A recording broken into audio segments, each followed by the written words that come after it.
नमस्कार दोस्तों, मैं आपका अपने चैनल HVS स्टडीज़ में स्वागत करता हूं। इस वीडियो में आपके लिए 31 मार्च 2022 का करंट अफेयर लेकर आ गया हूं, जिसमें हम बात करेंगे स्टैटिक जीके और रिलेटेड करंट अफेयर के रिवीजन की।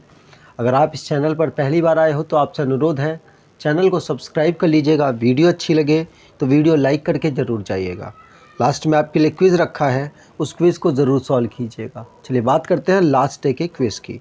तो लास्ट डे आपसे क्वेश्चन पूछा गया था, विच international airport bagged Covid champion award eight wing India 2022। तो आप सभी ने आंसर कोचिन इंटरनेशनल एयरपोर्ट दिया था और यही आंसर बिल्कुल सही है। आज के पहले क्वेश्चन की बात करते हैं।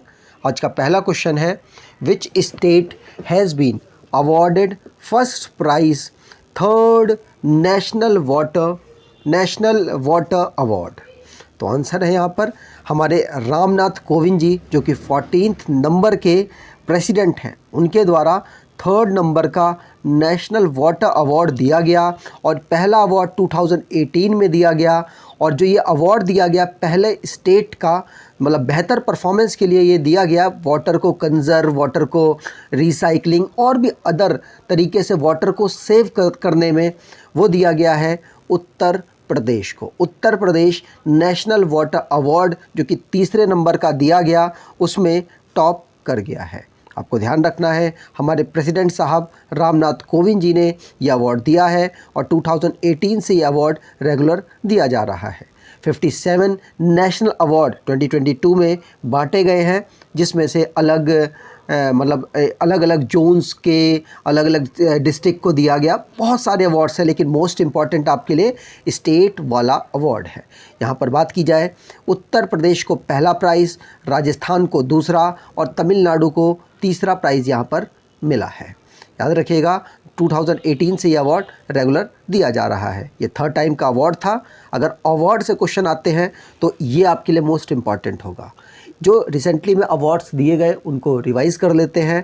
पहला क्वेश्चन पढ़ लिया। दूसरा, एक्ट्रेस दीपिका पादुकोण, जिनको टाइम 100 इम्पैक्ट अवार्ड से सम्मानित किया गया। कोचिन इंटरनेशनल एयरपोर्ट को कोविड चैम्पियन विंग इंडिया 2022 में यह अवार्ड मिला है। मारियो मार्केल को governor of the year award से सम्मानित किया गया, जो कि चिली के सेंट्रल बैंक के गवर्नर हैं। देवेंद्र झाझरिया, जो कि पहले पैरा एथलीट बने हैं, जिनको पद्म भूषण से सम्मानित किया गया। Able prize for 2022 American mathematician को दिया गया है, जिनका नाम है डेनिस पी सुलिवन। फ्रांसिस केरे, जो कि पहले अफ्रीकन बने हैं, जिनको प्लित्जर प्राइज़ से सम्मानित किया गया। नीरज चोपड़ा, जो कि sportsman of the year award से सम्मानित किए गए स्पोर्ट्स स्टार एक्सेस 2022 के द्वारा। सुरेश रैना, जो कि स्पोर्ट्स आइकन के अवार्ड से सम्मानित किए गए मालदीव गवर्नमेंट के द्वारा। आगे बात करें, अगला क्वेश्चन है, who elected as president of badminton association of India. ये सेकंड क्वेश्चन है, who elected as president of badminton association of India. तो आंसर यहाँ पर हो जाएगा, आप यहाँ देख सकते हैं, असम के चीफ मिनिस्टर हैं ये हेमंता बिश्वा शर्मा। हेमंता बिश्वा शर्मा जी को प्रेसिडेंट दोबारा से री इलेक्ट किया गया है बैडमिंटन एसोसिएशन ऑफ इंडिया में। आपको बता दूं, बैडमिंटन एसोसिएशन ऑफ इंडिया का हेडक्वार्टर नई दिल्ली में है। इसको फाउंड किया गया था 1934 में, और असम के जो चीफ मिनिस्टर हैं करंट में, हेमंता बिश्वा शर्मा को इस पद पर, प्रेसिडेंट के पद पर बैडमिंटन एसोसिएशन ऑफ इंडिया के दोबारा से 2022 से लेकर 2026 तक अपॉइंट किया गया है। याद रखिएगा, पूछा जा सकता है। यहाँ पर बात की गई है असम की, तो असम को स्टेट का दर्जा 1950 में मिला था। कैपिटल इसकी दिसपुर है। डिस्ट्रिक्ट 35 है। गवर्नर जगदीश मुखी हैं।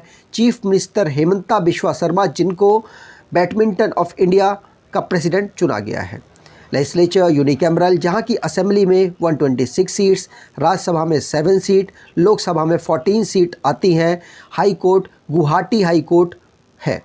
Dibru Saikhowa national park, Kaziranga national park, Manas national park, Nameri national park, Orang national park जिसे राजीव गांधी नाम हटा लिया गया, रायमोना नेशनल पार्क और दहिंग पटकई नेशनल पार्क यहाँ के नेशनल पार्क है। ये दोनों नेशनल पार्क रिसेंटली में डेवलप किए गए, रिसेंटली में इनको नेशनल पार्क का दर्जा दिया गया। अगर मैप पर असम को देखें तो इंटरनेशनल ये बाउंड्री दो कंट्रीज़ के साथ बनाता है जो कि भूटान और बांग्लादेश है। इंटरनल की बात की जाए तो अरुणाचल प्रदेश, नागालैंड, मणिपुर, मिज़ोरम, त्रिपुरा, मेघालय और पश्चिम बंगाल के साथ ये अपनी बाउंड्री को टच कर रहा होता है। आगे बात करें, अगर आप स्टैटिक जीके की ई बुक परचेज़ करना चाहते हैं तो आप इस ई बुक को परचेज़ कर सकते हैं। 69 रुपीज़ में आपको ये ई बुक प्रोवाइड कराई जा रही है। डिस्क्रिप्शन बॉक्स में लिंक है, वहाँ से आप इसको परचेज़ कर पाएंगे।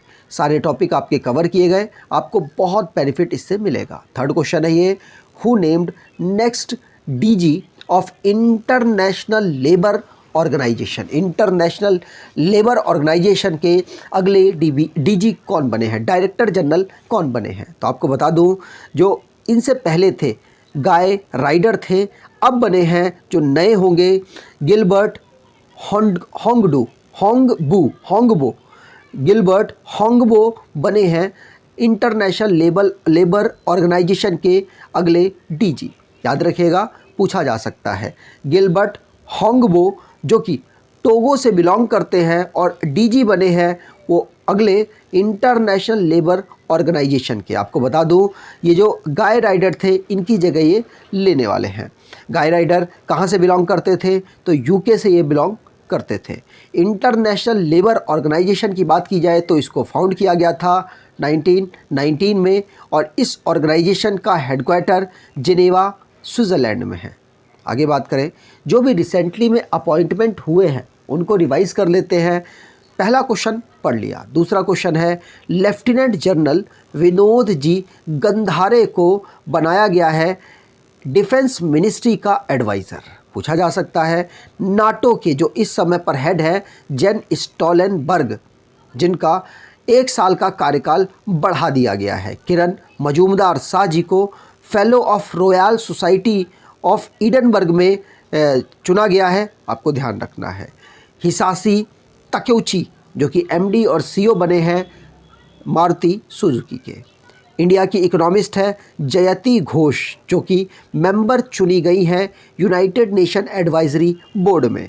जय शाह जो कि एक्सटेंड उनका टाइम पीरियड किया गया है प्रेसिडेंट के पद पर एशियन क्रिकेट काउंसिल में। राजेश गोपीनाथन जो कि रीअपॉइंट किए गए एमडी और सीईओ के पद पर टीसीएस में। प्रशांत जवेरी को फ्लिपकार्ट हेल्थ प्लस का सीईओ बनाया गया। आगे बात करें, अगला क्वेश्चन है, Hurun global under 40 self made billionaire 2022 what is rank of India. मतलब हुरून ग्लोबल अंडर 40 जो 40 साल से कम लोग हैं जो खुद से बिलियनियर बने हैं, उनकी रैंकिंग में भारत की क्या रैंक है? तो आपको बता दूं, भारत की रैंक है इसमें फोर्थ रैंक है भारत की। आपको ध्यान रखना है, यूएसए का नंबर इसमें टॉप आता है, दूसरे पर चाइना, तीसरे पर यूके, भारत का नंबर 4th है। यहाँ पर पूछा जा सकता है आपसे, ध्यान रखना है। यहाँ पर बात की जाए भारत के नंबर ऑफ बिलियनियर्स की बात की जाए तो 6 है जो कि चेंज हुए हैं 2। याद रखिएगा, भारत में 2 चेंज हुए हैं। ठीक है, चलिए आगे बात करें तो यहाँ आप देख सकते हैं हुरून रिसर्च इंस्टीट्यूट ने Hurun global 40 and under self made billionaire 2022 ranking जारी की, जिसमें भारत की रैंक 4th आई जो कि 40 साल से कम में बिलियनियर्स की संख्याओं के अकॉर्डिंग ये जो लिस्ट है, रैंकिंग है, बनाई गई है। यूएसए यहाँ पर टॉप पर है, आपको ध्यान रखना है। ठीक है, चलिए यहाँ पर आगे बात करें तो अब यहाँ पर देख सकते हैं इंडिविजुअल में, कंट्री वाइज तो हमने पढ़ लिया। इंडिया अगर इंडिविजुअल बात की जाए तो इंडिविजुअल में मार्क जुकरबर्ग जो कि वर्ल्ड के richest self made billionaire person है जो कि अंडर 40 एज में आते हैं। इनका नाम याद रखना है, मार्क जुकरबर्ग। ठीक है, चलिए आगे बात करते हैं। यहाँ पर जो रिसेंटली में रैंक और रिपोर्ट से रिलेटेड क्वेश्चंस बने हैं उनको रिवाइज कर लेते हैं। पहला क्वेश्चन पढ़ लिया। यूनाइटेड नेशन एनवायरनमेंट प्रोग्राम ने रिपोर्ट निकाली जिसमें ये बताया कि Dhaka most noise polluted city है दुनिया की। दूसरे नंबर पर मुरादाबाद उत्तर प्रदेश की एक सिटी है, उसका नंबर आता है।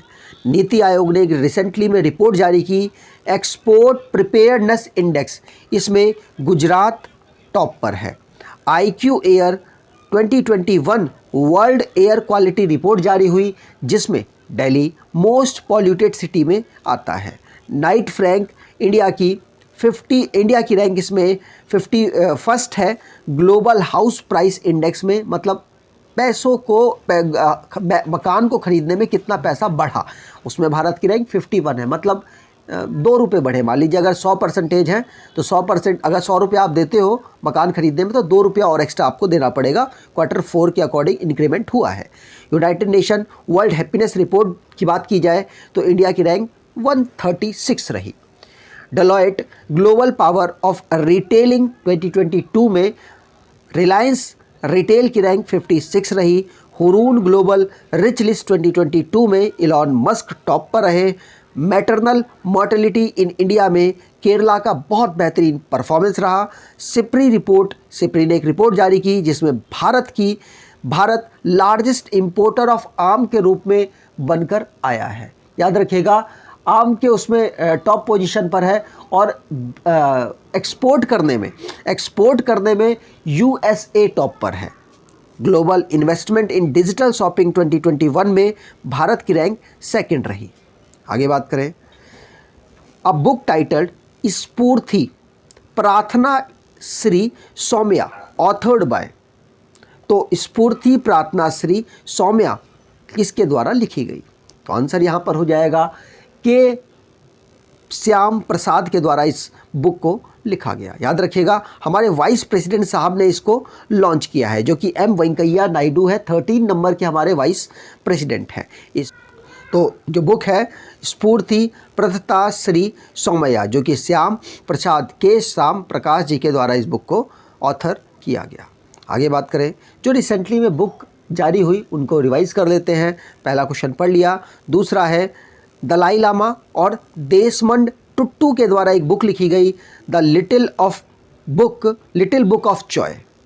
एक बुक है Anfield barrel India oil story, इस बुक को ऋचा मिश्रा के द्वारा लिखा गया। GR विश्वनाथ एक बुक है जो कि लिखी गई, विश्वनाथ की एक ऑटोबायोग्राफी है जो कि उन्होंने बुक लिखी रिस्ट एस्योर्ड एंड ऑटोबायोग्राफी। अगली book more than just surgery life lessons beyond the OT, doctor Tehemton Erach Udwadia ने लिखा है। आगे बात करें, अगला क्वेश्चन है Piyush Goyal inaugurates Indian jewellery exposition centre building in which city? तो आंसर यहाँ पर हो जाएगा इंडिया की ज्वेलरी एक्सपोजिशन सेंटर को कहाँ बिल्ड किया गया, कहाँ डेवलप किया गया, कहाँ इनॉग्रेट किया गया पीयूष गोयल जी के द्वारा? तो आंसर यहाँ पर हो जाएगा दुबई में इसको इनॉग्रेट किया गया। यूनाइटेड अरब एमिरेट्स की एक सिटी है, वहाँ पर पीयूष गोयल जी ने इसको इनॉग्रेट किया है। आपको बता दूँ, जो हमारे इस समय पर पीयूष गोयल जी हैं वो यूनियन मिनिस्टर है कॉमर्स एंड इंडस्ट्री के। याद रखिएगा, पूछा जा सकता है आपसे एग्ज़ाम में। जो ये डेवलप की गई है जो बिल्डिंग, वो Indian pavilion at Dubai expo 2020 के रूप में वहाँ पर हो रहा है। एक एक्सपो है जिस पर इस बिल्डिंग को डेवलप किया गया, इंडियन ज्वेलरी एक्सपोजिशन सेंटर, जो कि पीयूष गोयल जी के द्वारा इनॉग्रेट की गई। आगे बात करें, SIDBI partnered with which state to grow the MSME ecosystem? तो MSME इकोसिस्टम को डेवलप करने के लिए सिडबी ने किस स्टेट के साथ पार्टनरशिप की है? तो आपको बता दूं, MSME को डेवलप करने के लिए सिडबी अलग अलग राज्यों के साथ पार्टनरशिप कर रहा है, जिसमें मेघालय के साथ रिसेंटली में इसने पार्टनरशिप की है। आपको ध्यान रखना है, हमारा जो नॉर्थ ईस्ट का एक स्टेट है मेघालय, और ये एग्ज़ाम में आपसे पूछा जा सकता है। Small industries development bank of India SIDBI के द्वारा micro small and medium enterprises को प्रमोट करने के लिए Meghalaya infrastructure development and finance corporation limited के लिए साथ कोलैबोरेशन किया है, जिससे कि एमएसएमई के जो सेक्टर है उसको डेवलप किया जा सके। यहाँ पर बात की जाए तो इसको फाउंड किया गया था 1990 में किसको, सिडबी को। इसका हेडक्वार्टर लखनऊ में है। एजेंसी के एग्जीक्यूटिव सुब्रमण्यम रमन इनका नाम है। आगे बात करें, अगला क्वेश्चन है, museum of all former prime minister of India inaugurates in which city. तो आंसर यहाँ पर हो जाएगा, जो ये इनॉग्रेट किया जाएगा सारे प्राइम मिनिस्टर का, जो फॉर्मर प्राइम मिनिस्टर हैं उनके बारे में, मतलब उन्होंने क्या क्या काम किए, उनका कब रेजिग्नेशन हुआ, कब उन्होंने ज्वाइन किया प्रधानमंत्री का पद, वो सब चीज़ें बताई जाएंगी, वो सब चीज़ें वहाँ पर लिखी होंगी। तो ये जो म्यूज़ियम है ये दिल्ली में इनॉग्रेट किया जाएगा, ये बात आपको ध्यान रखनी है। दिल्ली में 3 मूर्ति एस्टेट है, वहाँ पर इसको लॉन्च किया जाएगा। याद रखिएगा, इसमें जो जवाहरलाल नेहरू जी हैं उनके अलावा जितने भी हमारे प्राइम मिनिस्टर रहे हैं उनकी सब की यहाँ पर इंफॉर्मेशन होगी। आगे बात करें, ICAR cuts India's GDP growth forecast in financial year 2023-2। तो आपको बता दूं, जो फाइनेंशियल ईयर 2023 की जो GDP है वो ICRA के द्वारा कम कर दी गई है। कितनी अब कर दी गई है? तो आंसर यहाँ पर हो जाएगा, अब कर दी गई है 7.2%। याद रखिएगा, इससे पहले 8% कहा गया था, लेकिन अब कहा जा रहा है कि 7.2% होगा। इन्होंने ऑब्जर्व किया था कि जो फाइनेंशियल ईयर 2022 में 8.5 ग्रोथ होगी, जो कि आपको ध्यान रखना है, इसको भी इन्होंने लोअर किया है, इसको भी इन्होंने कम किया था। पहले 8.9 बोला था, उसके बाद 8.5 इन्होंने बोला है, मतलब कम कर दी है इन्होंने। सिंपल सी बात, मानते हैं कि ग्रोथ कम होगी। ठीक है, अगर आज के क्विज़ की बात करें तो who wins 2022 Saudi Arabian grand prix, तो आपको कमेंट बॉक्स में डिटेल में आंसर देना है। अगर आपको ये वीडियो अच्छी लगी है तो आपसे अनुरोध है, वीडियो को लाइक कर दीजिएगा, चैनल को सब्सक्राइब कर लीजिएगा और एटलीस्ट अपने कुछ दोस्तों तक वीडियो को शेयर ज़रूर कीजिएगा। धन्यवाद।